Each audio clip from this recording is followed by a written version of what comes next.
How's everybody doing? My name is Anthony Brian Logan, and today we got to talk about our future Supreme Court Justice, Brett Kavanaugh, and the vote to get him into the Supreme Court being delayed by one more week. We're going to have yet another FBI investigation. It will be the 7th FBI investigation into his background due to quote unquote credible information that was brought about by Christine Blasey Ford as it relates to a sexual assault that allegedly happened to her at the hands of Brett Kavanaugh back in 1982, 1983. I don't really know when it was. She doesn't really know either, but I digress. The person who was really responsible for the delay happening is Jeff Flake, aka Jeff Snowflake, the senator from Arizona. He was confronted by two women and they allegedly convinced him to change his mind. Now, I always knew that Jeff Snowflake was kind of soft and he would be looking for a reason to not vote for Brett Kavanaugh, or he'd be looking for a reason to delay the process, because Democrats have always wanted to delay this whole thing for as long as they could, if not abort the entire vote altogether and get who they want in there. Maybe they want to bring up Merrick Garland from the grave and put him back in. Not literally, but you understand what I mean.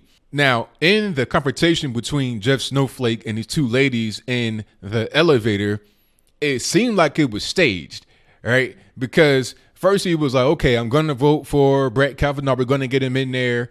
And then after this brief confrontation, he goes back and says, well, I need one more week for the FBI to investigate. And then I make my mind up. He's holding his vote hostage, which is not really a surprise knowing how Jeff Snowflake is. Now, I do have video of it. I won't play the entire thing here. It's not really needed, but I'll play a brief clip from Anna Maria Archila. And after we get done with that brief clip, I'll come back and explain a little bit more about her and wrap it on up with a nice bow on top. So without further ado, let's go ahead and roll it. Look at me when I'm talking to you. You're telling me that my assault doesn't matter, that what happened to me doesn't matter, and that you're going to let people who do these things into power. That's what you're telling me when you vote for him. Okay, so you saw that. You see what's going on. Now, I think that these people were placed in the elevator with him on purpose. Why else would you have Anna Maria Archila? Let's take a look at her resume here. Okay, she's on Twitter, and her bio says she's a co-ed at Center for Pop Democ and CPD Action. All right, now Pop Democ, what's that? That is Popular Democracy. This is a Twitter page with 13,400 followers. And the bio says, building the strength and capacity of democratic organizations to envision and advance a pro-worker, pro-immigrant, racial justice agenda. There's a website and everything, populardemocracy.org. And she also has CPD Action. This page has only about 6,000 followers. But the bio says, we're building a movement of people fighting for opportunity, equality, and inclusion, action arm of Pop Democ. So these are the foot soldiers, if you will. So how did this person with those kind of credentials just happen to wind up in the elevator at the same time with Jeff Snowflake to confront him? And how did it happen to go viral? I mean, you tell me. I think the whole thing was set up because the woman, Anna Maria Archila, had spoken to Jeff Snowflake 1 week prior to this confrontation about her own personal sexual assault. So how is it you speak to the man 1 week prior about your own situation and you just happen to wind up in the elevator with him right on the day when it's time to vote to get it sent to the floor, and then you got to vote again to get him confirmed? Is it a coincidence, or was it set up like that to make him have an excuse to delay the process? Because that's what this whole thing has been about. That's what the entire sham of a proceeding has been about surrounding Brett Kavanaugh. They don't want, when I say they, I mean the left and some of the right that are on the left, like Jeff Snowflake, they don't want him to get into office right now. They want to delay it as much as they can because the meeting was supposed to happen with Brett Kavanaugh and Christine Blasey Ford on Monday of this week. Then it got pushed to Thursday. Okay, then you had a vote on Friday to, get it sent to the floor. Now that's being delayed. Okay, like this whole thing is a delay.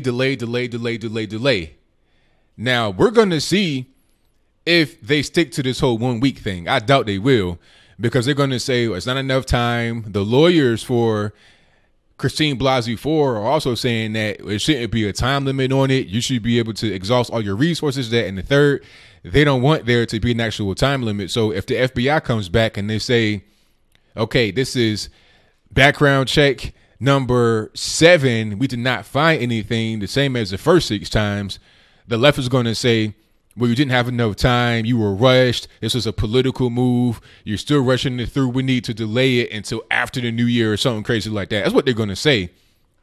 But at the end of the day, I believe that Brett Kavanaugh will be confirmed as the next Supreme Court justice, and he's going to be a great Supreme Court justice.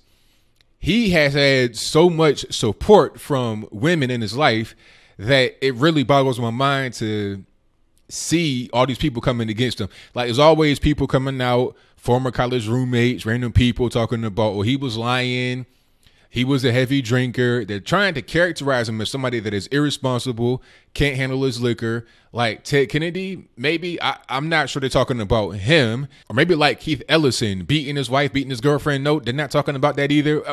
Hey, whatever.